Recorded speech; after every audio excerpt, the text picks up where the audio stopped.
Then God said, "Let the earth produce vegetation, seed-bearing plants and fruit trees on the earth, bearing fruit with seed in it, according to their kinds." And it was so. The earth produced vegetation, seed-bearing plants according to their kinds, and trees bearing fruit with seed in it according to their kinds.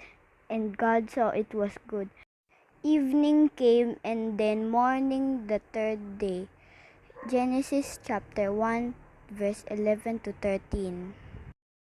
Let us sing the third day of creation and this rhythmic pattern. 1, 2, 3, 4. Again. 1, 2, 3, 4.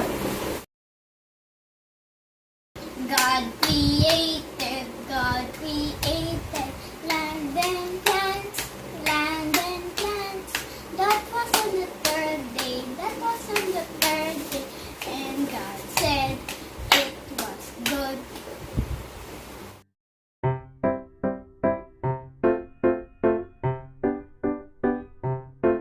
God created different kinds of plants.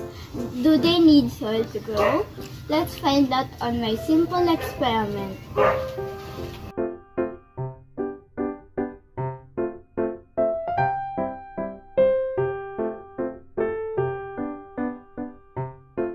Let's put 5 manga beans in the triple tower.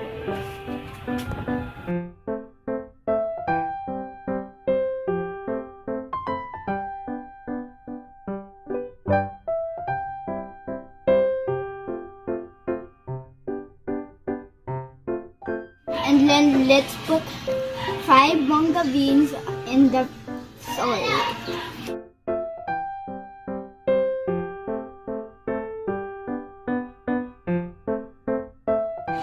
How many seeds do we plant on total?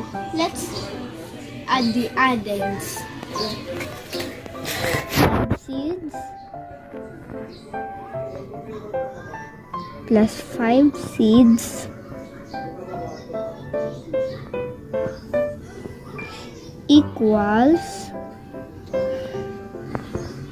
10 seeds. We planted 10 seeds in total. Let's put the same amount of water.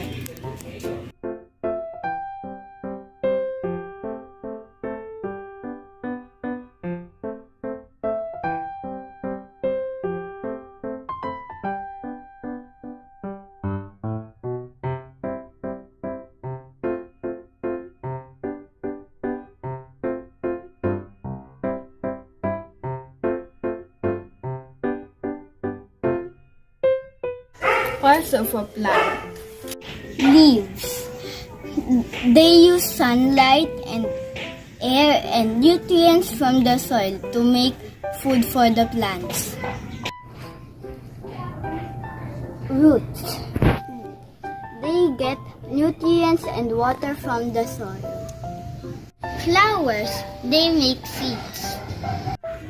Stems. They move nutrients and water to the leaves.